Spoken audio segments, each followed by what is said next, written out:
మన ప్రభు రక్షకుడైన యేసుక్రీస్తు నామములో ఈ కార్యక్రమాలు వీక్షిస్తున్న మీ అందరికీ మా పరమ యెరూషలేం మినిస్ట్రీ సంఘ పరిచర్యల తరపున ప్రేమపూర్వకమైన వందనాలు తెలియజేస్తున్నాం. పరిశుద్ధ గ్రంథములో నుండి యెషయా గ్రంథము 45వ అధ్యాయము 3వ వచనాన్ని చదువుతున్నాం. పేరు పెట్టి నిన్ను పిలిచిన ఇశ్రాయేలు దేవుడైన యెహోవాను నేను అయ్యున్నా. నీవు తెలుసుకున్నట్లు అంధకార స్థలములలో ఉంచబడిన నిధులు, రహస్య స్థలములలో ఇదిగో మరుగు చేయబడిన ధనము నీకిచ్చెదను. దేవుని వాక్యము పేరు పెట్టి పిలిచినటువంటి దేవుడు ఇశ్రాయేలు దేవుడైన యెహోవా, నేను మీరు తెలుసుకున్నట్లుగా అంధకార స్థలములలో దాచబడిన నిధులు, రహస్య స్థలములో ఉంచబడిన ధనమును నేను మీకు ఇచ్చెదను.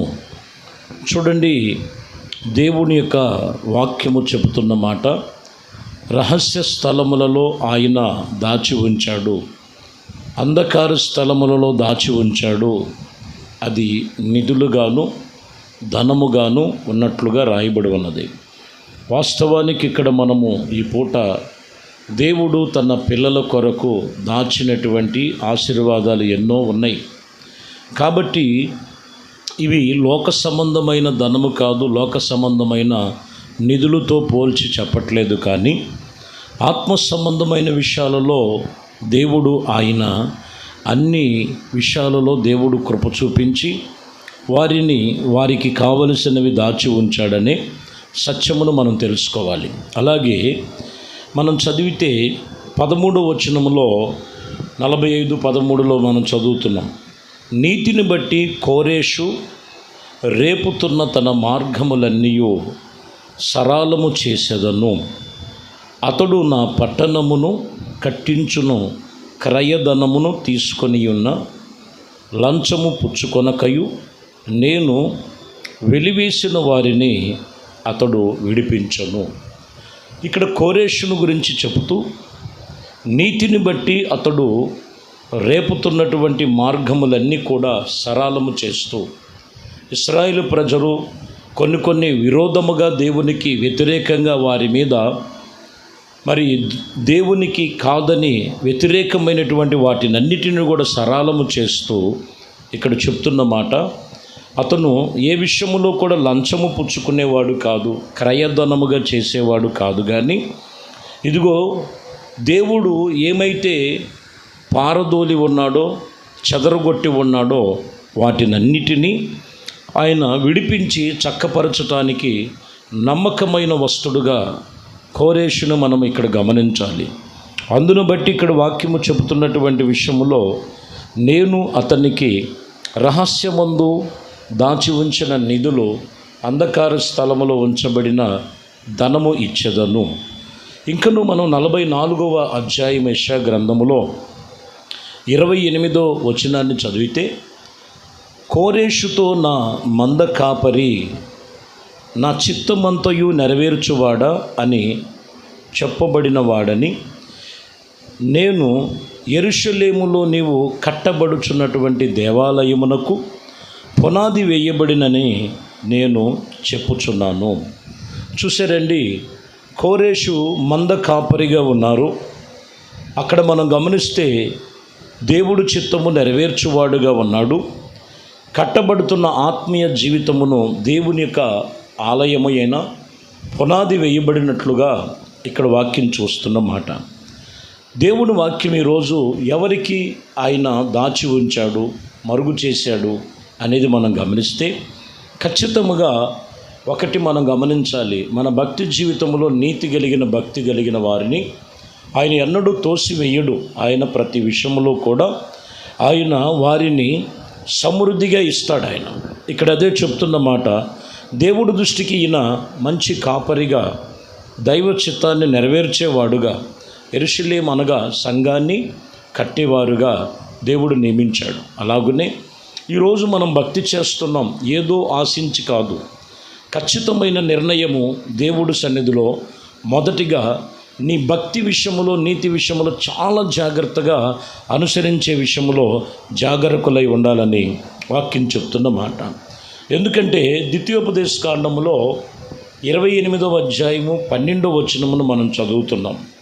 దేవుడు ఆయన నిధులు ఏమై ఉన్నవి అనేది అక్కడ మనం చూస్తే ఇశ్రాయేలు ప్రజలతో మాట్లాడుతున్న మాట, యెహోవా నీ దేశము మీద వర్షము దాని కాలమందు కురిపించెను, నువ్వు చెయ్యి కార్యమంతటా ఆశీర్వదించుటకును ఆకాశము తన మంచి ధననిధిని తెరిచెను, నీవు అన్ని జనులకు అప్పిచ్చెదవు కానీ అప్పు చేయవని ఇక్కడ చెప్తున్నమాట.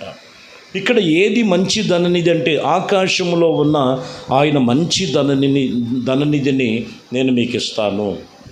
ఎప్పుడనేది మనం గమనిస్తే అర్థమైందండి. నీవు దేవుడు ఆజ్ఞ ఎప్పుడైతే అనుసరిస్తూ నడుస్తావో, దేవుని వాక్యమును శ్రద్ధగా విని వాటి ప్రకారంగా నడుచుకోగలిగితే, వాక్యం చెప్తున్న మాట, ఆకాశములో దాచబడిన మంచి ధననిధిని ఆయనను వెంబడిస్తూ ఆయన్ని ఆరాధిస్తూ ఆయన యందు భయభక్తులు కలిగిన వారికి ఇవ్వబడి ఉన్నదని మనం తెలుసుకోవాలి.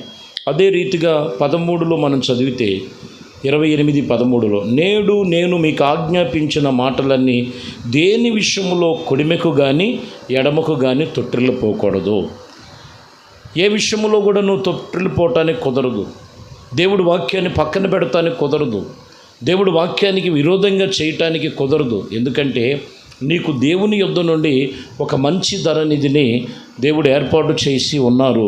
అది నువ్వు పొందుకోవాలంటే కొన్ని పరిస్థితులను బట్టి, కొన్ని దైనందిన జీవితంలో కొన్ని బలహీనతలను బట్టి కుడిమెకు కానీ ఎడమకు కానీ తొట్టిల్లపోకూడదు. ఎందుకంటే దేవుడు నీకు అంధకార స్థలములో ఉంచబడిన నిధి ఉన్నది, రహస్య స్థలములో దాచబడిన ధనము ఉన్నది. ఆకాశంలో ఉన్నటువంటి ఆయన మంచి ధననిధి కలిగి ఉండాలంటే నువ్వు కుడిమెకు కానీ ఎడమకు కానీ తొట్టిల్లిపోకూడదు. కొంతమంది తొట్టిల్లిపోవటం వల్లనే అందుకని అప్పు చేసేవారుగా ఉంటారు, అప్పు ఇచ్చేవారుగా ఉండరు. అప్పు చేసేటువంటి అనుభవాల్లో అప్పుల శోధన మధ్యలో ఉన్నట్లుగా వాక్యం చెప్తున్నటువంటి మాటలు మనం చూడొచ్చు. 14లో కూడా ఒక మాట అంటాడు, అన్య దేవతలను అనుసరించకయు వాటిని పూజింపకయు నున్న ఎడల నీవు అనుసరించి నడుచుకునేటట్లు నేడు నేను నీకు ఆజ్ఞాపించిన నీ దేవుడైన యెహోవా ఆజ్ఞలను విని వాటిని అనుసరించి ఇదిగో గైకొనిన ఎడల యెహోవా నిన్ను తలగా నియమించాడు కానీ తోకగా నియమించను, నీవు పైవాడుగా ఉన్నావు కానీ క్రిందవాడుగా నీవు ఉండవు. ఖచ్చితంగా దేవుడు ఒక ఆజ్ఞాపించినప్పుడు వేరొక దానిని అనుసరించకూడదని 14లో వచ్చినటువంటి మాటలో ఇక్కడ మనం చూడొచ్చు. నిన్ను పైవాడిగా ఉంచుతాడు కానీ కిందవాడుగా ఉంచడు. ఎందుకంటే వాక్యం చెప్తున్నటువంటి మాట, ఆయన ఆకాశములో ఉన్న మంచి ధననిధిని నీ కొరకు ఉంచి ఉన్నాడు. 15లోకి వచ్చేలకే 14 వరకు, మొదటి ప్రారంభం నుంచి 14 వరకు కూడా ఆశీర్వాదాల గురించి ప్రభు చెప్తారు. 15లోకి వచ్చేలకే చూడండి, నేడు నీకు ఆజ్ఞాపించిన ఆయన ఆజ్ఞలన్నిటి విషయంలో, ఆయన సమస్త ఆజ్ఞలన్నిటిలో కట్టడాలలో నువ్వు అనుసరించి నడుచుకొనవలెనని నీ దేవుడైన యెహోవా సెలవిచ్చిన మాట వినని ఎడల ఈ శాపములన్నీ మీ మీదకి వస్తాయి. దేవుడి వాక్యము, దేవుడి యొక్క ఆజ్ఞలను వినకపోతే శాపములు వస్తాయని వాక్యం ఇక్కడ చెప్తున్న మాట. కాబట్టి ప్రియమైన దేవుని బిడ్డలారా, మనము దేవుని యందు ఆయన ఆజ్ఞలను అనుసరించి ఆయన కట్టడాలను అనుసరించి నడుచుకున్నట్లయితే వాక్యం చెప్తున్న మాట, ఆకాశము నుండి ఒక మంచి ధననిధిని మీ కొరకు దాచి ఉంచాడు. యేసు ప్రభు వారు కూడా అంటారు, మత్తయి సువార్తలో 12వ అధ్యాయములో చెప్పిన మాటలో, ఇదిగో వాక్యం చెప్తున్నటువంటి విషయంలో, సజ్జనుడు తన మంచి ధననిధిలో నుండి స్వదేశములే తెచ్చను. చూసారా, సజ్జనుడు అనేది దేవుని యందు భయభక్తులు కలిగి ఒక మంచి జ్ఞానముతో వివేకముతో నడుచుకునేవాడు సజ్జనుడు. తన మంచి ధననిధిలో నుండి మంచి విషయాలు చెప్తాడు. కానీ దీనికి విరోధముగా ఇంకొకళ్ళు ఉన్నారు అక్కడ. దుర్జనుడు తన చెడ్డ ధననిధిలో నుండి దురుద్దేశములు తెచ్చాడు. ఇప్పుడు ఏది నీకు నిధిగా ఉంది? చెడ్డవా, మంచివా? నువ్వు సజ్జనుడుగా ఉండాలి, దేవునికి సత్పురుషుడుగా, సొంత ఆత్మ సంబంధమైనటువంటి దేవునికి వాక్యమును బట్టి నీ జ్ఞాన వివేకమును సరిచేసుకునే వారముగా ఉన్నట్లయితే ఆయన అంటాడు, నీకు మంచి ధననిధిలో నుండి మంచి విషయాలే నువ్వు వినటానికి ఇష్టపడతావు, ఇతరులకు చెప్పటానికి కూడా ఇష్టపడుతుంటావు. కానీ దుర్దేశము కలిగిన వాడు చెడ్డవి, బలహీనతలే ఎక్కువగా ఈరోజు నీ దైనందిన జీవితంలో నీకు ఒక నిధిగా ఉంచాడంటే నీలో ఒక మంచి మార్పు చూడాలని, ఒక మంచి ప్రవర్తన చూడాలని, ఒక మంచి పరివర్తన చూడాలని ప్రభు నీ కొరకు ఈ వాక్యమును చెబుతున్న మాట. అదే గొప్ప మంచి ధననిధి. లేని ఎడల వాక్యం చెప్తున్నటువంటి మాటలు మొదటి తిమోతికి రాసిన పత్రికలో 6వ అధ్యాయములో 9వ వచనం 19వ వచనాన్ని మనం చదువుతున్నాం. ఇక్కడ మనము గమనించినటువంటి విషయంలో లేఖనాలు సెలవిచ్చినటువంటి మాటల ప్రకారముగా ప్రియమైన దేవుని బిడ్డలారా, ఇక్కడ 19లోకి వచ్చేసరికి ఒక మాట మనకు కనపడుతుంది. సత్క్రియలు అనే ధనము గలవారైన మీరు కలిగినటువంటి ప్రతి విషయములో క్రీస్తునందు మనము పోలిన వారమై, ఇదిగో మనము వారికి ఆజ్ఞాపించినటువంటి మాటలు ఇక్కడ మనం చూడొచ్చు. ఏది గొప్ప ధననిధి అని అంటే సత్క్రియలు అనే ధననిధి గలవారై ఔద్ధర్యము గలవారమని తమ ధనములలో ఇతరులకు పోల్చుకునేవారై ఉండవలెనని వారికి ఆజ్ఞాపించుచున్నాడు. ఏది మనకి గొప్ప ధననిధి అంటే రెండో విషయంలో చెప్పినటువంటి మాట, సత్క్రియలు అనేటువంటి ధనము వారికి ఇవ్వబడి ఉన్నది. అందువలనే వాక్యము చెప్తున్నటువంటి సత్యమును బట్టి దేవుని వాక్యము ఈ రీతిగా మనకి బోధిస్తున్నటువంటి మాటలు. ధననిధిలో నుండి మంచి ధననిధులు అనేది మనం చూస్తే సత్క్రియలే. ముందు సత్క్రియలు మారక వారు మంచి ధననిధిలో ఉండలేరు లేఖనాలు సెలవిచ్చినటువంటి మాటలు. ఎందుకంటే సామెతల గ్రంథములో 16వ అధ్యాయము ఉంటుంది. 15వ అధ్యాయము 6వ వచనం చదువుతున్నాం. నీతిమంతుని ఇల్లు గొప్ప ధననిధి. చూశారా? నీతిమంతుడిగా ఉండటం ఎంతో గొప్ప ధననిధి వంటిది. కానీ అదే విషయంలో భక్తిహీనుడు ఉన్నాడు. భక్తిహీనుడికి కలిగినటువంటి ఇదిగో వానికి ఉంచబడినటువంటి శ్రమ కారణమై ఉన్నదని రాయబడి ఉన్నది. ఈరోజు దేవుని సన్నిధిలో మనము అంధకార స్థలములో ఉంచబడిన నిధి ఏంటంటే ఆకాశములో ఆయన ఇశ్రాయేలు ప్రజలను పోల్చి నేను మంచి ధననిధినిగా నేను మీకు అనుగ్రహిస్తాను అని చెప్పినటువంటి మాటలో మొదటిగా ఎవరికి ఇవ్వబడుతుందంటే ఆయన ఆజ్ఞలను అనుసరించి నడుచుకునేవారుగా. రెండవదిగా నీవు సద్దేశములు మంచి విషయాలను దేవుడి సన్నిధిలో ఆయన వాక్యమును బట్టి నీవు మంచి ఆత్మ సంబంధమైన సిద్ధపాటు గలవారై ఉన్నట్లయితే స్వదేశములో నీవు తీసుకొస్తావు. సజ్జనుడు తన మంచి ధననిధిలో నుండి స్వదేశములే తెచ్చను. ఈరోజు మనము మూడో విషయంలోకి వచ్చినటువంటి మాటల్లో చూస్తే వాక్యం చెప్తున్నటువంటి మాట, ఇదిగో దేవుని వాక్యము నీ సత్ప్రవర్తన అనేటువంటి ఒక మంచి ధననిధి వలె ఉండాలి. ఆఖరిగా చెప్తున్న మాట, నీతిమంతుడుగా నువ్వు తీర్చబడాలి. నీతిమంతుని యొక్క ఇల్లు గొప్ప ధననిధి. భక్తి చేస్తున్నావు, నీ నీతిని ఎంతగా కాపాడుకుంటున్నావు, దేవుని యందు ఎంతగా విశ్వాసము కలిగిన వారై నడుచుకుంటున్నారో ఒకసారి వాక్యమును బట్టి నువ్వు జ్ఞాపకం చేసుకో.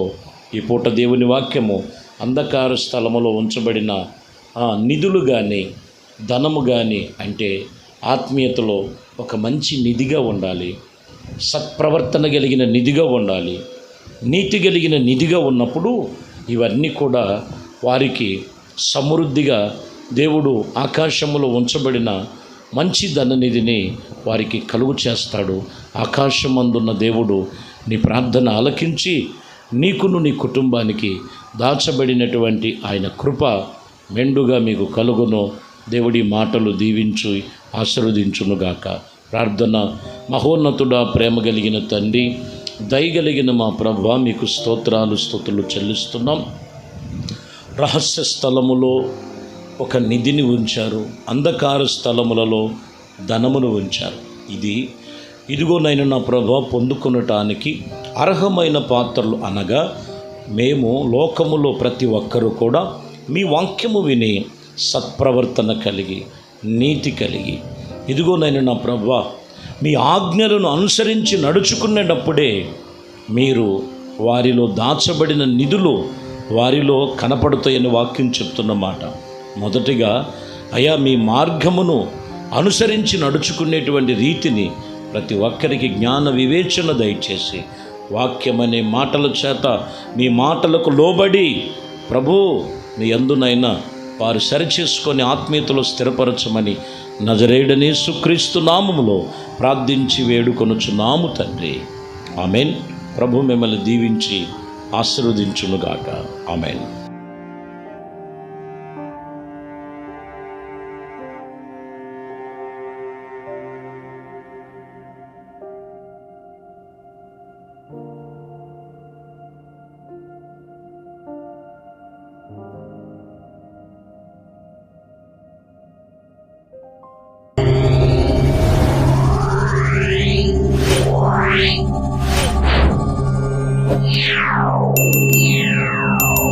Yeah.